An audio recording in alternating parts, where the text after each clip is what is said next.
Hello dear students, welcome to smart knowledge. प्यारे बच्चों, class 8 का सोशल साइंस का पेपर डिस्कस करेंगे कंपार्टमेंट के लिए। सभी बच्चे जानते हैं आपके एग्जाम होने वाले हैं। जिन बच्चों को कंपार्टमेंट मिली है, ठीक है, तो उनके लिए बहुत ज़रूरी है ये साल बचाना अपना। उसके लिए आपको करनी पड़ेगी बहुत अच्छे से तैयारी। नहीं तो बच्चों, अगर एग्ज़ाम क्लियर नहीं होता है कंपार्टमेंट वाला तो आपका साल ख़राब हो जाएगा। तो इसीलिए आपको बहुत ही अच्छे से तैयारी करनी है। पेपर पैटर्न आपका वही जो एनुअल पेपर का था वही रहने वाला है।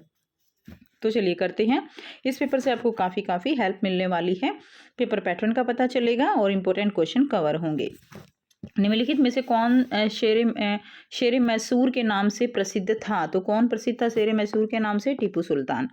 समीर एक 12 वर्षीय लड़का है, वह एक रसायन फैक्ट्री में कार्यरत है। बताइए समीर के कौन से मौलिक अधिकार का उल्लंघन हो रहा है? तो 12 साल जो है का बच्चा है और उससे काम कराया जा रहा है, तो ये शोषण के विरुद्ध अधिकार है, तो ये वाला हो जाएगा। निम्नलिखित में से कौन सा एक साझा संपत्ति का उदाहरण है? साझा संपत्ति यानी जो सब यूज कर सकते हैं। देखो, निजी कार तो आप ही बैठोगे, कोई दूसरा तो उसमें बैठेगा नहीं। निजी कुआं है, आप प्रयोग करोगे। आपका घर है, निजी भवन है, तो आप प्रयोग करोगे। लेकिन जो सार्वजनिक पार्क है वो साझी संपत्ति है, उसको सब यूज करेंगे, तो ये आ जाएगा। राज्यसभा में कुल कितने सदस्यों का निर्वाचन होता है? तो 233 सदस्यों का इसमें क्या होता है? राज्यसभा में निर्वाचन होता है। उसके बाद सही मिलान करना है। रानी अवंतीबाई लोधी जो है वो राजगढ़ से थे, तो ये आ जाएगा। अगला है, निम्नलिखित विशेषताओं के आधार पर फसल की पहचान करनी है। सुनहरा रेशा जो है कहा जाता है, सुनहरा रेशा किसको कहा जाता है? सुनहरा रेशा जो है वो पटसन को कहा जाता है। भारत और बांग्लादेश इसके अग्रणी उत्पादक हैं। ठीक है, तो इंग्लिश मीडियम वाले बच्चे अगर हैं तो यहाँ से आप आंसर मैंने बता ही दिए हैं, तो यहाँ से बच्चों आप इसको पढ़ सकते हो। ठीक है, आंसर सेम रहेंगे, बस आप जो है इसको पढ़ लेना। गोल्डन फाइबर जूट को बोला जाता है। शिक्षा को लेकर टैगोर जी का विचार है कि विद्यालय ऐसे हो जहां बच्चे खुश रह सकें, वह मुक्त और रचनाशील बने। वर्तमान विद्यालय बच्चों की रचनाशीलता और उनके चकित होने की क्षमता को खत्म कर रहे हैं। तो इसमें आपका आंसर क्या आ जाएगा? इसमें आपका बताइए कि शिक्षा व्यवस्था को अपनाए जाने की वकालत करता है। उपरोक्त विचार कौन किस तरह की व्यवस्था की वकालत किए जाने का वकालत करता है? तो ये आ जाएगा आपका केवल फर्स्ट और सेकंड, यानी भयमुक्त विद्यालय होना चाहिए और रचनाशील विद्यालय होना चाहिए, यानी क्रिएटिविटी होनी चाहिए बच्चों के अंदर, जहां वे अपनी क्रिएटिविटी दिखा सकें। लोकसभा में सत्ताधारी दल का मुखिया जो है वो कौन होता है? प्रधानमंत्री होता है। बंगाल का विभाजन कब किया गया था? बंगाल का विभाजन 1905 में किया गया था। निम्नलिखित में से कौन सा सार्वजनिक क्षेत्र का एक उपक्रम है? हिंदुस्तान एरोनॉटिक्स। ठीक है, हिंदुस्तान एरोनॉटिक्स। उसके बाद है, निम्नलिखित में से कौन सा कथन भारतीय न्यायपालिका के संदर्भ में सही है? तो भारतीय न्यायपालिका जो है कैसी है? स्वतंत्र है। भारतीय न्यायपालिका स्वतंत्र है। जन्म दर से अभिप्राय क्या होता है? जन्म दर का मतलब होता है कि प्रति 1000 व्यक्तियों पर जीवित जन्मों की संख्या जन्म दर कहलाती है। उसके बाद यहाँ से बच्चों आप इंग्लिश मीडियम में देख सकते हैं, वीडियो पॉज करके, और तब इसको आप अच्छे से कर लीजिएगा। ठीक है, ये आ जाएगा। अगला क्वेश्चन देखिए, निम्नलिखित में से कौन सा कथन अनुसूचित जाति एवं जनजाति अधिनियम 1989 के संदर्भ में सही है? तो कौन सा कथन सही है वो आपको बताना है। तो इसमें देखिए केवल फर्स्ट क्या है? ये है, अधिनियम अनुसूचित जाति एवं अनुसूचित जनजाति के लोगों को साथ होने वाले भेदभाव से रोकता है, तो बिल्कुल ठीक है। यह है, अधिनियम अनुसूचित जाति एवं जनजाति के लोगों के साथ होने वाले भेदभाव पर तटस्थ है, ऐसा नहीं है। और यह है कि अगर इनके ऊपर कोई अत्याचार होता है तो ये एक खास तरह के अपराध मानता है और आरोपियों को दंड का विधान करता है, तो ये बिल्कुल ठीक है। तो आंसर आपका रहेगा केवल फर्स्ट और थर्ड।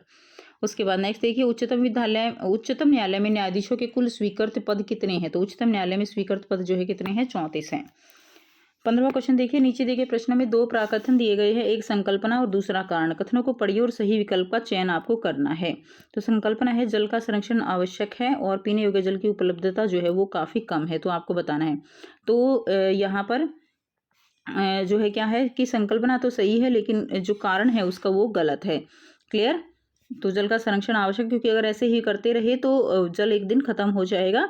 ठीक है, तो ये आ जाएगा। उसके बाद नेक्स्ट देखिए, ये इंग्लिश मीडियम में दिया गया है बच्चों, यहाँ से आप इंग्लिश मीडियम में अगर हो तो आप देख सकते हो।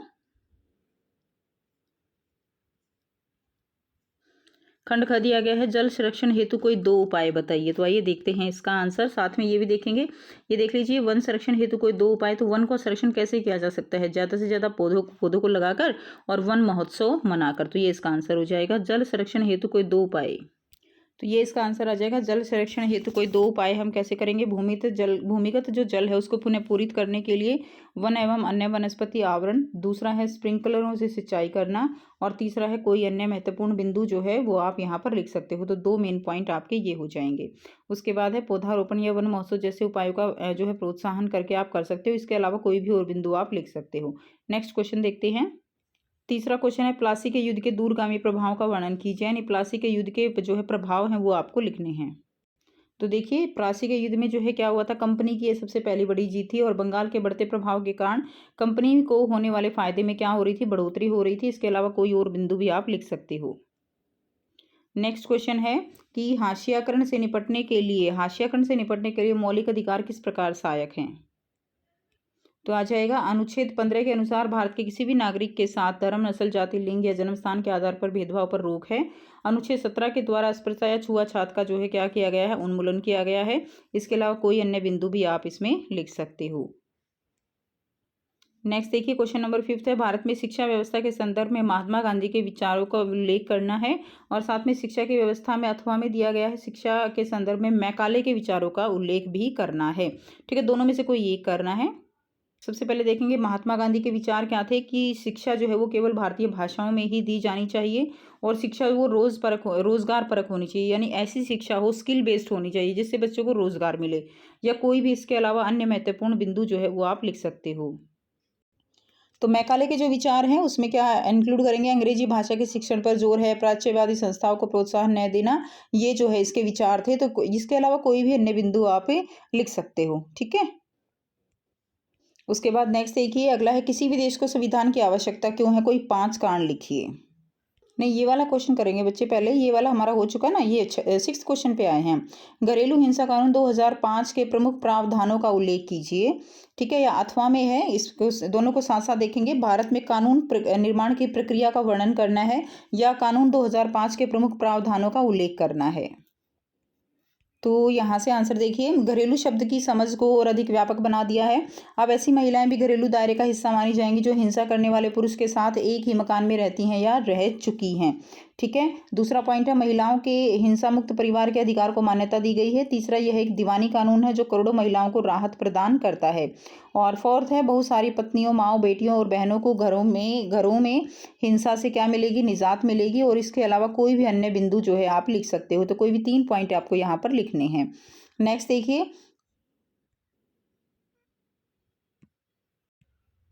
अगला ये हमारा भारत में कानून निर्माण की प्रक्रिया का वर्णन करना है। तो जो कानून बनाए जाते हैं, जिस भी विषय पर कानून बनाए जाते हैं, उसे साधारण स्थिति में संसद के किसी भी स्तर में विधायक के रूप में पेश किया जाता है।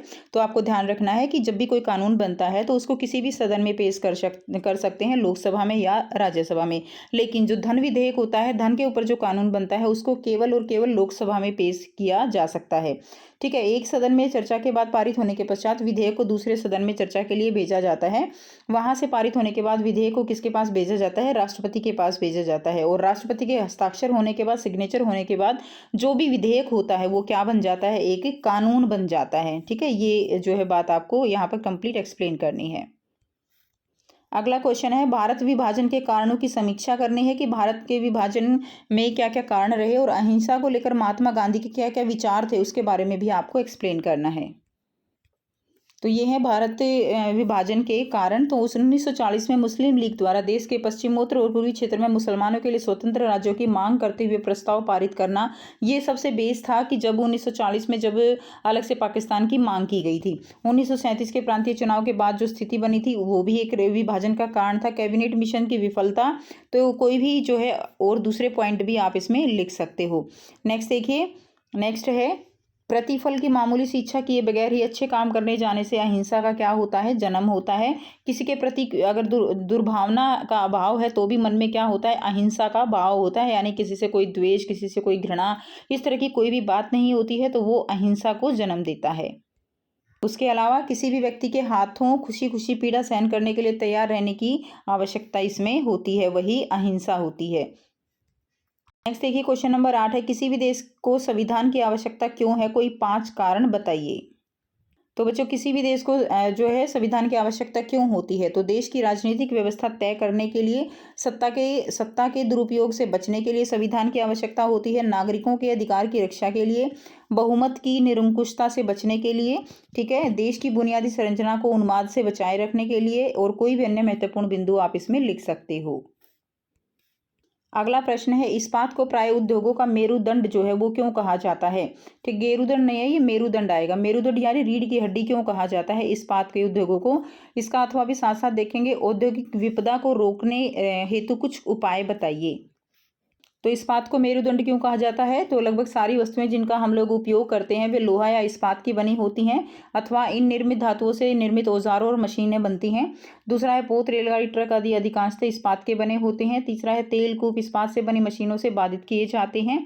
उसके बाद है, इस्पात की पाइपलाइन से तेल प्रवाहित किया जाता है।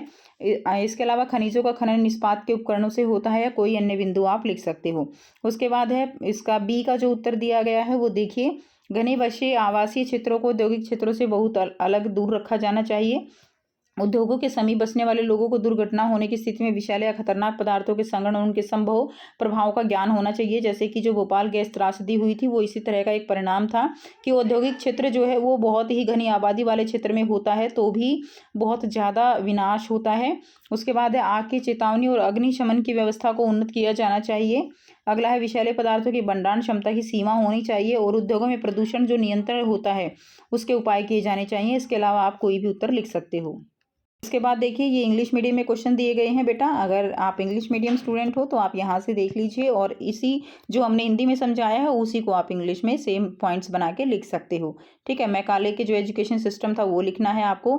मेजर प्रोविजन लिखने हैं, provision of domestic violence, process of law making process, evaluate the reason of partition of India and describe the views of Mahatma Gandhi on non violence. ठीक है, why does any country need a constitution, क्यों constitution की need है। And steel is the backbone of modern industries, steel को हिंदी में इस्पात बोलते हैं। Describe some major to prevent industrial disaster, industrial disaster को कैसे हम थोड़ा कम कर सकते हैं।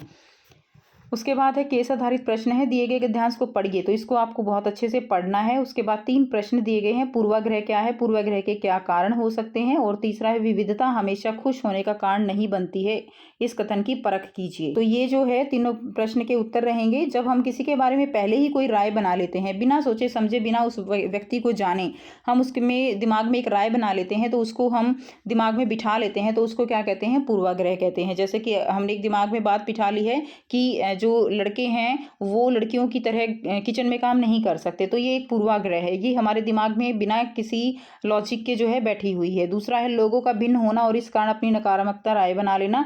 तीसरे का आंसर लिख देंगे, कई बार विविधता के कारण हमें किसी भी बारे में नकारात्मक राय बना लेते हैं, यह राय लोगों की वेशभूषा, पूजा करने के तरीके, रहन सहन के तरीके की वजह से होते हैं, जो कई बार समाज में अलगाव की वजह बन जाते हैं। उसके बाद नेक्स्ट देखिए, क्वेश्चन नंबर 11 है, तो ये गद्यांश आपको यहाँ पर पढ़ना है अच्छे से, और फिर इसके प्रश्न दिए गए हैं कि पर्यावरण का क्या अर्थ है। तो बेटा यहाँ से ही लिख सकते हो आप, पर्यावरण का अर्थ क्या है, किसी भी जीवित प्राणी के चारों ओर पाए जाने वाले लोग, स्थान, वस्तुएं, प्रकृति को क्या कहते हैं, पर्यावरण कहते हैं। मानव निर्मित पर्यावरण जो है, मानव निर्मित पर्यावरण क्या होगा, जैसे पार्क बना दिए हैं, इस तरह से तालाब होते हैं, वो मानव निर्मित पर्यावरण हो जाएंगे। प्राकृतिक पर्यावरण के जीवीय और अजीवीय परिस्थितियों में अंतर बताइए। तो यहाँ से इसका आंसर करेंगे, किसी भी जीवित प्राणी के चारों ओर पाए जाने वाले लोग, स्थान, वस्तु, ये सब क्या कहलाएंगे, पर्यावरण। दूसरा रहेगा सड़क, स्कूल, पुल, कोई अन्य। तीसरा रहेगा प्राकृतिक पर्यावरण के जीवीय परिस्थितियों में सजीव प्राणी, जैसे पेड़ पौधे, मनुष्य, जानवर, सूक्ष्म जीव आदि आते हैं। जबकि अजीवीय परिस्थितियों में निर्जीव, जैसे मिट्टी, हवा, पानी, पहाड़, पत्थर आदि, ये सब आएंगे। ठीक है, उसके बाद आता है क्वेश्चन नंबर 12। इसमें देखिए, ये गद्यांश दिया गया है, इसको आपको पढ़ना है अच्छे से, इसको रीड कर लीजिए। आई होप आपने रीड कर लिया होगा। ये इंग्लिश में दिया गया है बेटा। प्रीजुडिस क्या है, what could be the reason for prejudice क्या होंगे, diversity does not always lead to happiness, क्यों। उसके बाद है, ये फिर से पैराग्राफ दिया गया है, मीनिंग ऑफ एनवायरनमेंट, जो पहली लाइन में आंसर है। Example of man made environment हो जाएगा like school. And biotic, abiotic, biotic में जो भी एनिमल्स, प्लांट्स हैं वो आ जाएंगे। ए बायोटिक में एयर है, टेम्परेचर है, ये सब आ जाएगा। उसके बाद क्वेश्चन नंबर 12 में ये पैराग्राफ दिया गया है, इसको रीड करना है। उसके बाद देखिए क्वेश्चन नंबर 12.1, 2 और 3 देखेंगे। मुगल बादशाह औरंगजेब के शासनकाल में साम्राज्य के वित्तीय संसाधनों का खर्च अधिक क्यों हो गया। दूसरा है औरंगजेब के उत्तराधिकारियों के शासनकाल में साम्राज्य के प्रशासन की कार्यकुशलता क्यों समाप्त होने लगी। और मनसबदारी व्यवस्था मुगल साम्राज्य के पतन के प्रमुख कारणों में से एक था। इस कथन की पुष्टि कीजिए। यहीं से देखेंगे तो पहले का आंसर क्या होगा, औरंगजेब के दक्कन में लंबी लड़ाई के कारण जो है ऐसा हुआ। दूसरा है उत्तराधिकारियों का कमजोर होना, साथ ही मनसबदारों का शक्तिशाली होना। तीसरा है मनसबदारों के शक्तिशाली वर्गों को वश में रखना केंद्रीय सत्ता के लिए कठिन हो गया था और सूबेदार के रूप में नियुक्त अभिजात जो अफसर थे, अक्सर नहीं होगा ये अफसर आएगा, राजस्व और सैन्य प्रशासन जो है दोनों कार्यालयों पर नियंत्रण रखते थे। इससे मुगल साम्राज्य के विशाल क्षेत्रों पर उन्हें राजनीतिक आर्थिक सैन्य शक्तियां मिल गई और जैसे जैसे सूबेदारों ने प्रांतों पर अपना नियंत्रण सुदृढ़ किया, राजधानी में पहुंचने वाले राजस्व में क्या आती गई, कमी आती चली गई। ये जो गद्यांश से ये दिया गया है इसको आपको पढ़ना है और फिर प्रश्नों के उत्तर देने हैं। ठीक है, तो ये आप अच्छे से पढ़ लीजिए। अब इसके आंसर करेंगे। भारत की आज़ादी के पूर्व स्थापित किसी एक इस्पात कारखाने का नाम लिखना है। जमशेदपुर इस्पात उत्पादक केंद्र भारत के किस राज्य में स्थित है। और निजी स्वामित्व वाले उद्योगों की कोई 2 विशेषता बतानी है। तो बेटा क्वेश्चन नंबर 13 का आंसर रहेगा टिस्को जो है वो क्या है, आयरन एंड स्टील कंपनी है, झारखंड आ जाएगा दूसरे का आंसर। और निजी स्वामित्व वाले उद्योगों के परिसंपत्तियों पर जो संपत्तियां हैं किसी एक व्यक्ति विशेष का अधिकार होता है, पूरे समूह का अधिकार नहीं होता और उसका मुख्य उद्देश्य क्या होता है, लाभ कमाना। अगला प्रश्न है मानचित्र आधारित प्रश्न है। भारत के दिए गए राजनीतिक रेखा मानचित्र पर निम्नलिखित में से किन्हीं 5 स्थानों को उचित संकेतों द्वारा दर्शाइए और उनके नाम लिखिए। तो उचित संकेत क्या हो जाएंगे, ये देखिए दिल्ली, बरेली, कानपुर या लखनऊ जो है इनमें से कोई भी स्थान आपको दर्शाने हैं। ये इंग्लिश मीडियम का देख लीजिए बच्चे पेपर। ठीक है, यहाँ से आप इसमें लिख सकते हो। उसके बाद मैप बेस्ड क्वेश्चन दिखा रखा है। एनी 5 जो है आपको लोकेट करना है। आगे दिया गया है अलीपुर, झांसी, यानी दिल्ली, बरेली, कानपुर, लखनऊ, अलीपुर या झांसी, अलीगढ़ या झांसी, इनमें से आपको बताना है। क्लियर, तो ये आपको बताने हैं, ये हो जाएंगे। उसके अलावा उन स्थानों के नाम लिखिए जहाँ, ये आपको पता होना चाहिए, वैसे तो ये दृष्टिबाधित बच्चों के लिए लेकिन फिर भी आपको पता होना चाहिए। उस स्थान का नाम लिखिए जहाँ मुगल बहादुर शाह जफर ने 1857 के विद्रोह का नेतृत्व किया था। कहाँ किया था, दिल्ली में। उस स्थान का नाम लिखिए जहां मंगल पांडे को अपने अफसरों पर हमला करने के आरोप में फांसी पर लटका दिया गया था, बैरकपुर में। उस स्थान का नाम लिखिए जहां नाना साहब ने 1857 के विद्रोह का नेतृत्व किया था, कानपुर से किया था। उस स्थान का नाम लिखिए जहां रानी अवंतीबाई लोधी ने 1857 के विद्रोह का नेतृत्व किया था, मध्य प्रदेश से। उस स्थान का नाम लिखिए रानी लक्ष्मीबाई ने किया था, झांसी से। और वीर कुंवर सिंह ने कहाँ से किया था, बिहार से। ठीक है, तो जो मैप के ऊपर आपको उन 5 में से कोई भी दिखाना है तो यहाँ से दिल्ली, बैरकपुर, कानपुर, ये हो जाएगा। ठीक है, ये देखिए यहाँ से दिल्ली, बैरकपुर, कानपुर, मध्य प्रदेश, झांसी और बिहार। तो यहाँ से ये देखिए यहाँ पे क्या हो जाएगा, ये जो है ये है दिल्ली, अलीगढ़, बरेली, लखनऊ, कानपुर और ये क्या है, झांसी है। ठीक है, तो ये था बच्चों कंप्लीट पेपर। आई होप आपको सारे के सारे क्वेश्चंस अच्छे से समझ आए हैं। अगर कोई डाउट हो तो पूछ सकते हो। वीडियो अच्छी लगी तो लाइक जरूर कीजिए। चैनल को अभी तक सब्सक्राइब नहीं किया है तो जल्दी से सब्सक्राइब कर लीजिए इसी तरह की और वीडियोज़ के लिए जो आपको काफ़ी हेल्पफुल रहने वाली हैं। सो मिलते हैं नेक्स्ट वीडियो में। Take care and best of luck for your exam.